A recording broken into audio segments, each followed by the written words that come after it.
Welcome to the Traveling Image Makers Podcast, your source of inspiration about travel photography. Now sit back, relax, and enjoy the ride as we bring you on a tour around the world with our guests.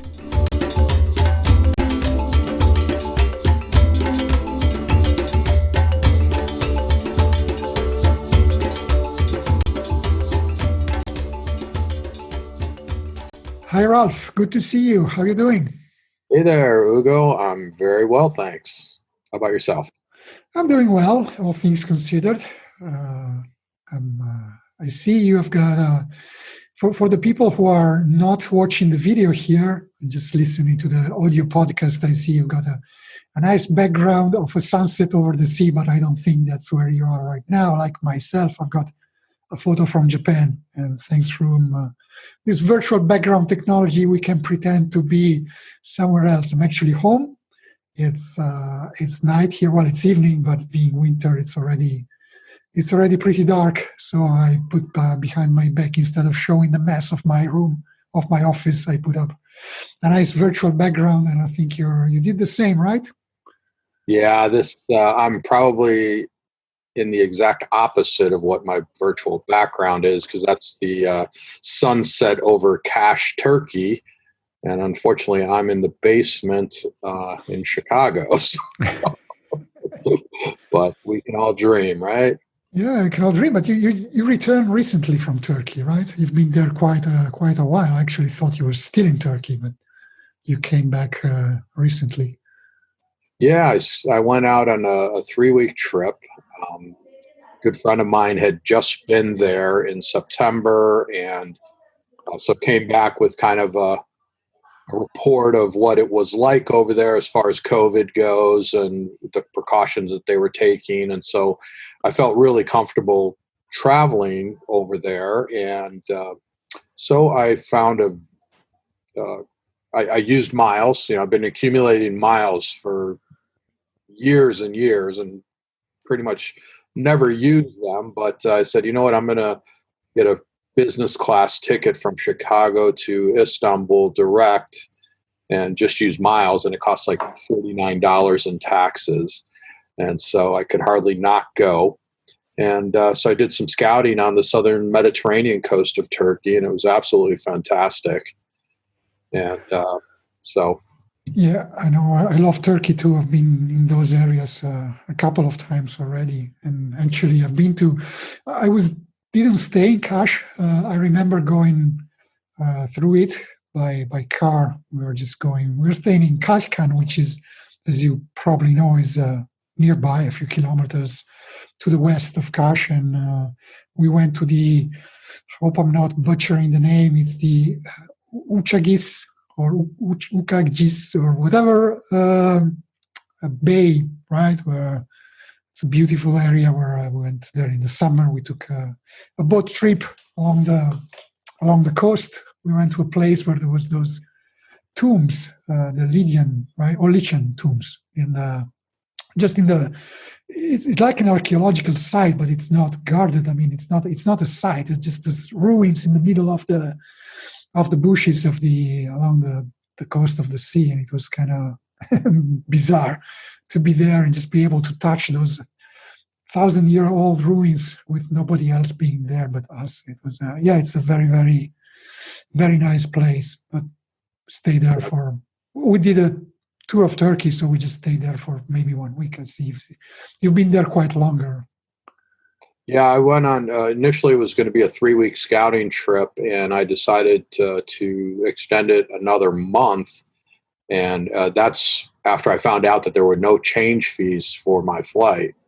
I thought it was going to be at least $250, $300 to make any changes. But I think a lot of the airlines are now, not instilling those fees, which is a great thing. So, that was that much less it was going to cost me to stay. And I was looking at Airbnbs to stay and small hotels, and to stay for a month, it was going to be fairly pricey. And absolute 11th hour, I found the most amazing house with beautiful views, and turned out to be about $27 a night or something it came out to. But it was pretty incredible. But yeah, speaking about the ruins, the amazing thing about Turkey is it's a very large country, and there are just ruins everywhere. And, I'm sure that they don't have the resources to protect them all. So they're people are building homes that maybe one of the walls is a 2,400-year-old Lycian tomb or something, and it's just incredible because, like you say, off the side of the road there are these 1,000-year-old ruins, and it's just an amazing country, that's for sure. Did you just stay in that area, or did you visit other places in Turkey? Yeah, so I knew I didn't want to go to Istanbul, one of the largest cities in the world, during COVID. And so I wanted to get to the Mediterranean coast. So I just flew through Istanbul down to Dalaman and then took a taxi to nearby Göcek, which is one of the, it's a very popular stop for people that are doing, sailing trips or boating trips on the Mediterranean. And so that was a really nice little town. And then took a taxi east to Fethiye, which is a larger town. And that was actually nice. Spent 2 nights there, and they have some incredible tombs there as well. And it's a really nice fish market, waterfront, but only spent 2 nights there because it was a little bit larger city. And then the main thing was to get to Kash. And so spent about 6 weeks there, I guess. And it was absolutely outstanding. It's a city of about 4,000 or 5,000. It's a village of about 4,000 or 5,000 people, and it's right up against these cliffs. It's got, the sort of obligatory 2,000-year-old Greek amphitheater, and it's a fantastic little old town, and these 2,200-year-old Lycian tombs that you'll see, right in the middle of the street. Really fascinating. Great Friday market, and almost anywhere you stay has a view like in my background here. It's pretty incredible. Yeah, it's a beautiful coastline, really. I remember the waters were so clear. You can just see down below. Just looking down from a boat, you could see for meters into the water, crystal clear, really beautiful. And the people, I've been to Turkey a couple of times, and I said, always found the people there to be absolutely fantastic and lovely and welcoming and friendly. Yeah, it was really nice too. After about 2 weeks that we were there, going to this Friday market every Friday. They had, great market, very few tourists, wonderful food, a lot of produce, and so some really great photo and video ops. And it was fun, after 2 or 3 weeks, running into people that we knew from the hotel that we stayed at, or the restaurant, or just, shops that we stopped in on, and people, hey, how you doing? How's your trip going? Really felt like a local for a period of time. And like you say, the people are just so friendly and outgoing and welcoming. And, for a short period of time, I felt like a local, which was really nice. Did you see other places nearby? I know there's a Greek island right in front of Kash, right? Did you go there, or? No, it was closed off. The boats were not running.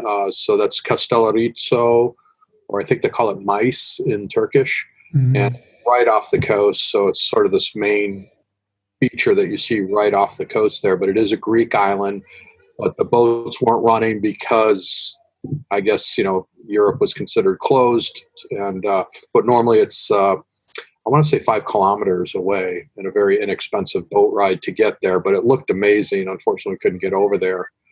But some really nice beaches. I'm not that much of a beach person, and to be honest, seeing that it was all those sort of big pebble beaches, that didn't interest me. But it was kind of the first time that I ever experienced a pebble beach, and it was fantastic. I much prefer it over sand, because sand is so it's everywhere. Really messy, and it gets everywhere, it gets into everything. And so those big pebbles, I just loved it. It was fantastic. The water was like a swimming pool, and very clear, like you said. I could see down, probably 8, 10 meters, and there was actually like a boat that they sunk on the bottom just off the shore. So really, really wonderful. Did you take a lot of photos? I took more video, but I had to force myself once in a while. I said, you know what, I'm not getting a whole lot of pictures. I need to be taking some photos here. So yeah, I did, and not a lot of photos. It's like over 1,000, but in the course of almost 2 months, that's really not that much, for a photographer. You thought it more of like a vacation than kind of work. But you took video for your new channel. Maybe we want to talk about your new YouTube channel, the Continental Drifter, right? So I guess that's you will be using some of that material for new episodes there. You want to let us know about it? Absolutely. I started a travel blog. So we have all this time where we're not traveling as travel photographers and tour organizers during 2020 when no one can travel or not too much. And so like most people, trying to make the best of it and make the best use of my time. So I created a travel blog at continentaldrifter.co. And I had always had an idea of having a YouTube channel associated with it. It took a lot longer than I thought. As you know, when you think about shooting video and photography, they're really two very different mindsets. And so it's hard to do both at the same time. And so it kind of end up concentrating on one or the other. So that's why I shot a lot more video. But the channel is it's geared towards sort of a 40s plus age group, so more mature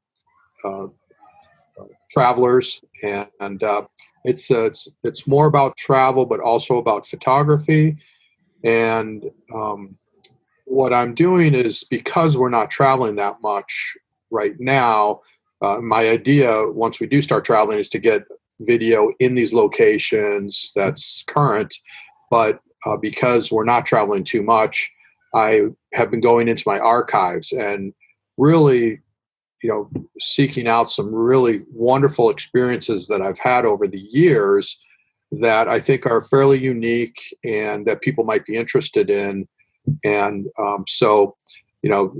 anywhere from bread beating in Romania, which is a really interesting experience, to looking at the zip lining in Copper Canyon, Mexico. That's something that'll be coming up soon. Some video that I did in Bulgaria.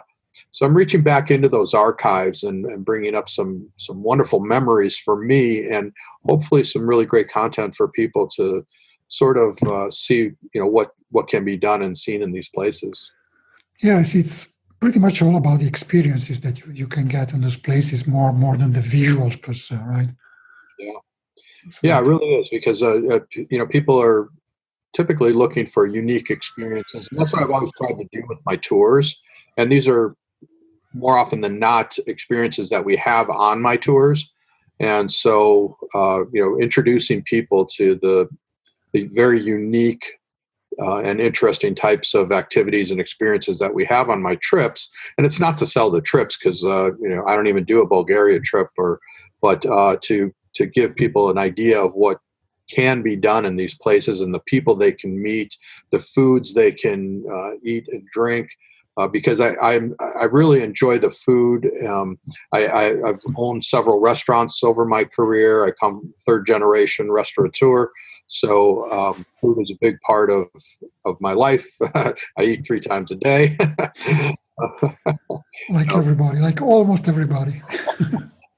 But it's such a big part of travel, and I think we all can appreciate exploring what's really specific to a place, and that's the idea.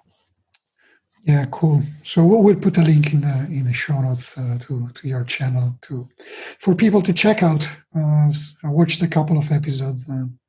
Really well done. And it's like anything. I always say you can't get worse at photography. So the more you do it, but same with this. And the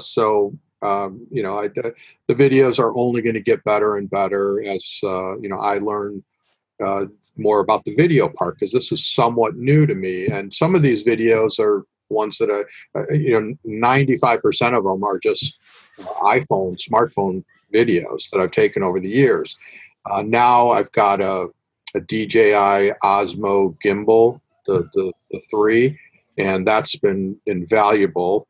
And also, thinking a lot more about sound and really getting that B-roll and telling the story. So these are all parts of video that when you watch a YouTube channel, or I'll speak for myself, when I would watch YouTube videos, and being a photographer and a little bit of a videographer, I can appreciate what goes into them. But then when you think about starting your own channel, then you really appreciate what goes on behind the scenes to create a good video.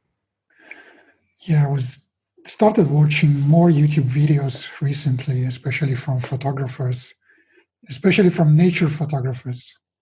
And I see sometimes there's like Thomas Heaton, for example. He's one of the best there, one of my favorites. And he does one vlog or video every week. And if you think about it, you realize all the work that goes into it, especially when, not just the post-production, maybe not a lot, but especially during shooting. I mean, he goes out alone in the wilderness. And you see these shots of him walking right across the field or on a trail on the mountain and so on. And he's alone. He doesn't have people shooting with him. So he's putting the camera down, framing it, and then recording himself walking for a few seconds. And then there's another, just to make the thing more lively, right after that, there's another shot of him walking towards the camera. Maybe there's 2 or 3, 4 or 5 during the whole, maybe 20-minute long video. Then there are sections where he's shooting photos or explaining what he's doing, talking into the camera. And you think, I try to do it myself when I was in the Dolomites recently, and I realized this is too much work. I cannot do this. It's insane. And just thinking, I did try to record myself speaking. I realized I made mistakes, and I had to record myself. And then I go to the back of the camera, check it, and the focus is off, and my framing is off, and the audio is bad. Okay, maybe. Layers. Yeah. Go ahead. No, I was saying if I had to do this like full time, I could do it. But if I need to do it once in a while, it's a ton of work, and I can understand even the work that goes into your videos to do it. Yeah, someone like that, where you're doing that, you're setting it up, you're walking through the scene, you come back, then you reset it up a different angle. That's very difficult to do, and it takes a lot of time. But then there is the post-production part of it, the editing, the organization of all that footage, putting it into a story. That's even more of what I appreciate, because I'm not an editor. And these guys that are getting drone footage and all the different types of footage that you can get, it's a lot of work, and the sound, and I've made every mistake. And it was great to be there for 2 months in Turkey, because it really gave me a chance. I'd gone out with this gear here in the U.S. I did a circle tour of Lake Michigan and brought it out when I first purchased it, just to practice with it and try it out. It was just a disaster. But to have 2 months to be able to work with it there and make all the mistakes, and to see the improvement from the first week to the last week, that was gratifying, because like I said, you can only improve and get better the more you do it. I've got one and DJI Osmo 2 myself, but I think you've got the one with the mount for the phone, for the smartphone, right? Yeah, I actually got the first version, which had its own camera with a gimbal. Yeah. And I used it when I went to the Dolomites in October.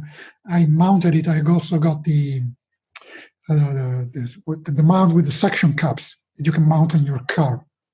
So I got some footage when I was driving, when I was going from one place to another one. I got some footage of me from the car driving through those mountain roads. I was like driving through a forest, and then there was an opening, and you could see a peak of the Dolomites with beautiful light. And the footage is great, but I've got like 10 minutes of only that. So I cannot just use only that. I would need something else. And maybe one day I will go back and do more. But I was there and said, "Oh, I want to take photos here." So I put down my tripod, put the camera there, wait for the best light, and then didn't find time to shoot video. So yeah, it's complicated. And you'll probably use 3 to 5 seconds of that 10 minutes if you were to put together a video to tell that story. Yeah. And it's just like it's nice footage because it's very smooth, right? With the Osmo, it's very smooth. So if you're driving and you see, I was also panning, going to the side when I was driving along the side of the mountain, so you could see the valley below and the mountains in the back.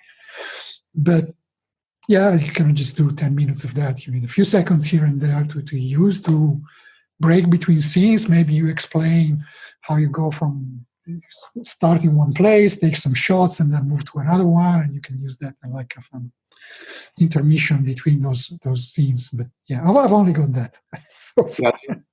That's actually a different device. I don't remember the name of it, but I had the Osmo One, which is also you put your smartphone in it.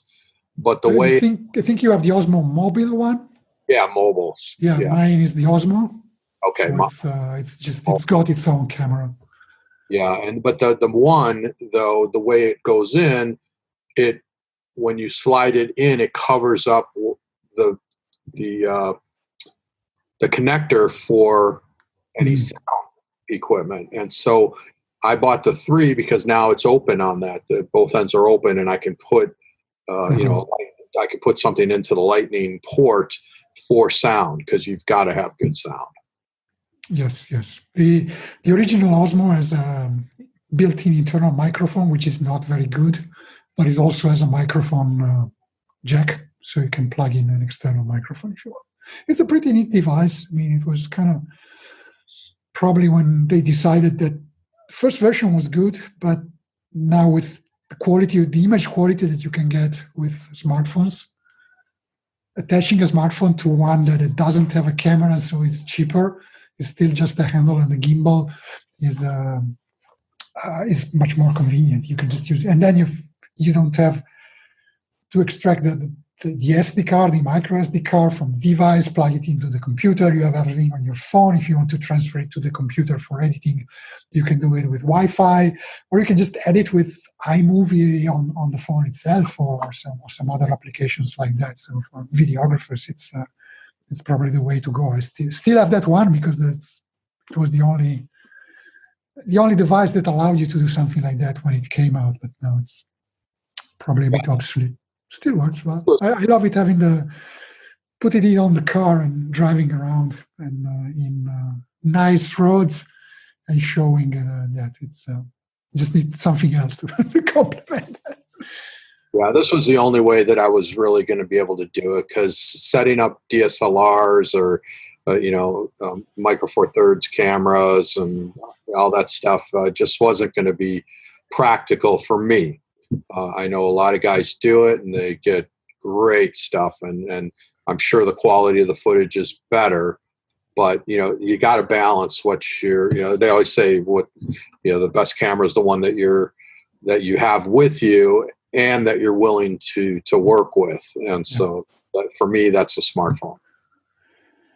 Okay, so besides Turkey, did you do any other trips? Maybe you said you did a workshop in Chicago or the U.S. or a tour? I did a couple speaking gigs for out of Chicago. I think you were involved as well. I did scout the week before we sort of closed things down. The last week of February, I was in Rio. I think we talked about that. Yes. Yeah. So that was a all-out scouting trip as well. And then right after that is kind of when the COVID door slammed shut.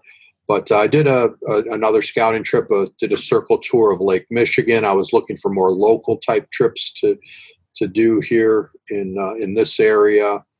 So that's what I was thinking of. I mean, are you planning to do some short tours in the area if you can?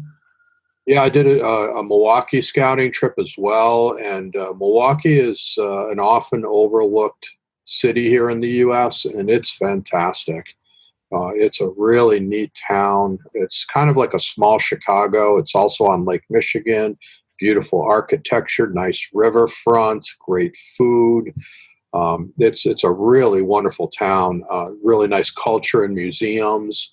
So that's another place that I'm looking forward to doing some more local trips to. But yeah, I mean, like everyone else, I'm trying to figure out what to do domestically. But I'm really just trying to be positive that at least in the second half of next year, 2021, we're going to be able to be kind of sort of back to normal. Yeah, and everybody's hoping for that, waiting for this vaccine to to start having an effect on our ability to travel again, hopefully soon. Yeah.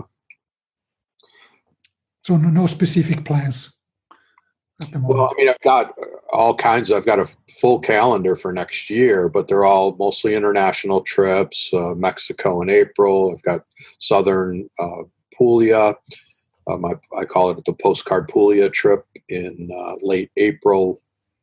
Portugal, France. That trip's had to be changed twice, unfortunately, for May. So I've got a full calendar for next year. We'll just see, where we're at as those trips approach and whether or not we'll be able to do them. But I've talked about it before, but I'm kind of with this alla campagna experiences type trips. I'm moving more towards those kinds of trips where we stay in one, maybe 2, 3 locations for a longer period of time, really get to know them. There are more outdoor activities, less driving between locations. So, I guess I was kind of on to, where I think travel is going before this whole COVID thing hit, but it was just, obviously completely, I didn't know that this was coming at all, but it was the kind of travel that my clients were starting to ask me about. We don't want to move around, see a whole country in 12 or 14 days. How about if we just stay in 1 or 2 places for a week or 10 days and really get to know that, not go to these huge capital cities, not have to drive 5 or 6 hours in between locations. So that's where I was kind of moving these alla campagna trips. And so I think that's where travel is going to be going as people, as we come off of this COVID thing and people start thinking about, not being in big buses and in big capital cities too much. Do you already have a detailed plan or itinerary for Puglia? I'm interested because it's a region I love. Not been there that often actually until recently. I used to go to Bari, which is the region's capital, sometimes, but I didn't see much outside of it. But I've gone there for a week in the spring of 2019, and then again for a few days last summer, and I started kind of rediscovering it. And it's an amazing region, really, really beautiful. Do you have any specific locations that you have on your plan? Yeah, we're probably going to be flying into Bari and then going immediately from there to the small agriturismo in the countryside, just outside of, I believe it's pronounced Nardo. Nardo, okay, yeah. Nardo. And some smaller villages nearby. Again, just, this agriturismo is sort of self-contained, and we'll be doing little, very short trips to nearby villages, some cooking classes, things like that. Something that I've learned is that this, which if people don't know, Puglia, is considered the heel of Italy, right? Yes. And I guess upwards of 40% of Italy's olive oil production comes just from that small section of Italy. That's what I've. I don't know the exact fraction, but yes, they have huge olive groves there. It's like it's not a small region. I don't know, in terms of surface, it's probably one of Italy's biggest regions, and it's very flat. The southern part is almost completely flat. It's like a plateau, and it's if you drive along that, going south from Bari, at some point you start seeing olive tree after olive tree after olive tree. They've been hit hard recently with this infestation of, I think it's an insect. It's called Xylella. And they had a lot of, many trees were lost to that infestation. They're still fighting it. So the industry has been hit hard, but they're still, Italy's biggest olive oil producer, and they export all over the world. So if you drink olive oil in the US, or chances if it comes from Italy, chances are it's coming from Puglia. Yeah, it's amazing. So this agriturismo is just like 7 rooms, and has swimming pool. It's got a small olive grove and all kinds of fruit trees and things. So, the Alla Campagna, the idea is to have the locations that we go to, the properties that we stay at, are kind of destinations in themselves.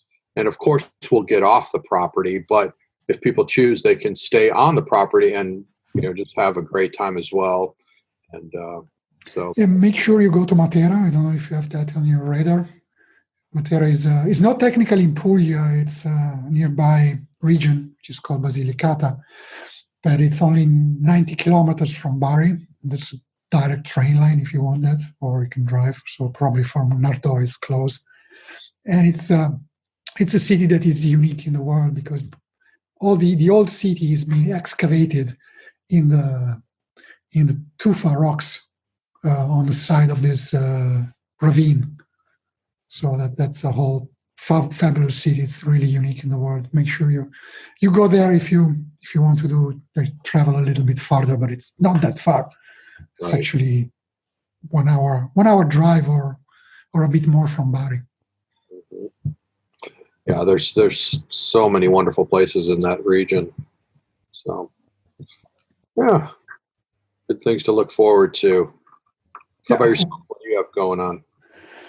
At the moment, not much. I mean, being winter, I would normally have no tours planned for this time of the year.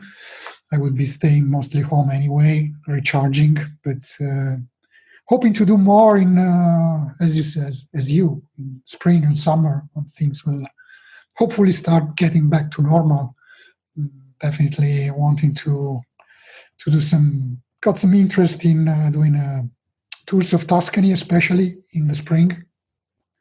Got a tour organized there. Hopefully, we got clients. They want to go. They just want the gates to be open, and they will be here in in no time. So that's hope that is going to happen.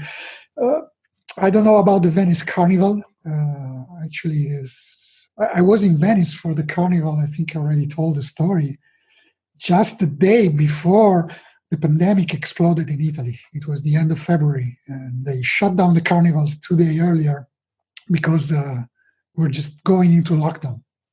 Initially, it was kind of a not real lockdown, but they started closing down big events and so on. And just 1 week later, we were in complete lockdown. So I just managed to do the Venice Carnival workshop at the end of February. I would love to do it again next year, but honestly, I don't know if that will happen because it just too close. I mean, we were expecting to getting the first vaccine doses in January, and being that the carnival is at the end of February, I don't think that's going to be enough time to get the thing really under control. So I'm setting my sights more on the spring and summer and see how it goes, and just probably as you doing things here in Italy at the beginning. Still a lot of people want to come to Italy, and I was actually this year, me and my wife, we took our vacations for once in Italy instead of traveling somewhere exotic. We saw some exotic places. Exotic to us, I mean, because I set up an itinerary that would include places here in Italy that I've never visited, but I've long wanted to visit. So I just pinned them on a map. This is a place I want to see. I want to see Maratea. I wanted to see Tropea.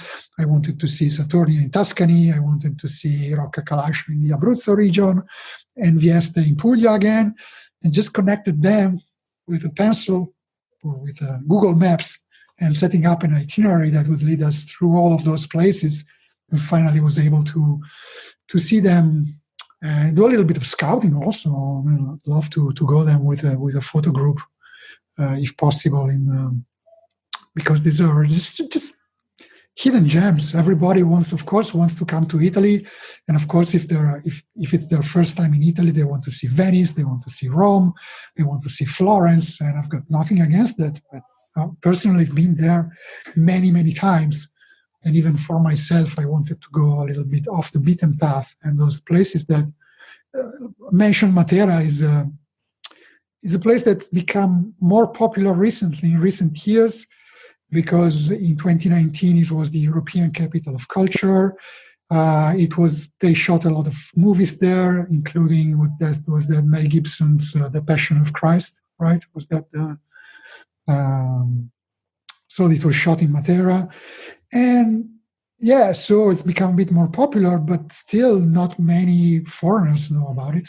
And there are other places like in Puglia where you go, Nardò, or you can go to Bari, but nearby Bari there's Trani, there's Castel del Monte, there's Polignano.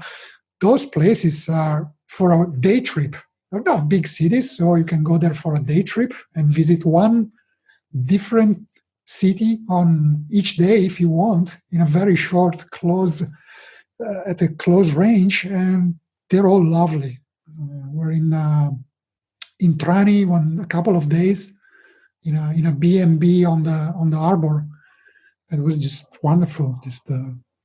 Vieste was just another discovery I did this year, still another town in Puglia. It's just at the easternmost tip of the Italy's hill, and it's facing the sea. There's nothing in front of it, just the sea.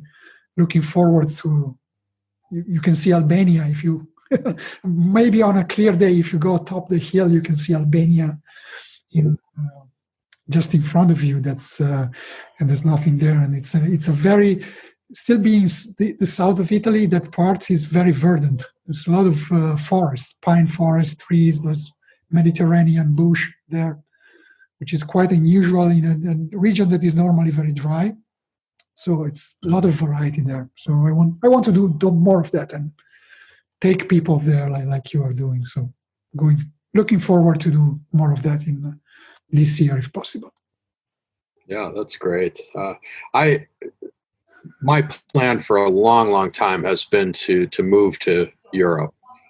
And so I'm hoping that I can make that happen by the end of next year. And cool. I'm still not sure where that will be, but it could be Italy, Spain, Portugal. Those are really high on my list of, the types of cultures, the climate, the Mediterranean that I just love.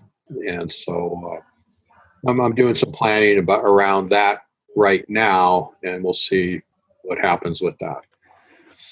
Okay, good. I think we've been rambling for quite some time. Hope we've not bored our listeners too much. I hope we will, now that we've restarted the podcast, we're also adding some, if we can manage to publish it, adding some video version of it that people will want to keep following us. We're planning to have new guests and old guests coming back on the show in the coming weeks. So looking forward to do this again regularly on the Traveling Image Makers for the rest of the year and the coming futures, and maybe be able to talk about our actual trips. I mean, it's not, you did take a trip. Well, I did a couple of trips this year. It was not completely lost, hopefully. Maybe it was a bit lost to the business side of it, but we're able to take some nice trips and be able to share our impression, insight, maybe a little bit of tips about those locations. So I hope people will want to keep following us and subscribing to our podcast on the Traveling Image Makers, TTIM.photo, and follow you on your YouTube channel. You want to, again, to say the name of it? Yeah, it's the Continental Drifter. So if you go to youtube.com/c/Continental Drifter, you could find it there. I'd love it if people would subscribe, turn on notifications, make sure that you put in some comments. Would love to find out what it is that you're looking for and spread the word. So follow along. I appreciate that very much. And you still got your official websites and your photography tours and so on. You want to mention them? Absolutely, yeah. So photoenrichment.com and alacampagna.com. You can find all the different tours that I have coming up in the next year. And Turkey's not up there yet, but that will be sometime in late October, early November. Just working out the details for that. Finishing out the year, we've got a wonderful trip to Spain that I can't wait for September. Armenia, Georgia has been a very popular destination. India and Cambodia, so some really great trips. And so hopefully we'll all be traveling real soon. Great. As for me, you can find me at ugochaiphotography.com or for my tours, when hopefully we'll be able to again do photo tours at tours.ucphoto.me. We got some coming up. Just not going to, crossing my finger, not going to mention anyone in case I jinx them. But yeah, so hope to talk to you again soon on this channel and others. And for now, let's get out and shoot.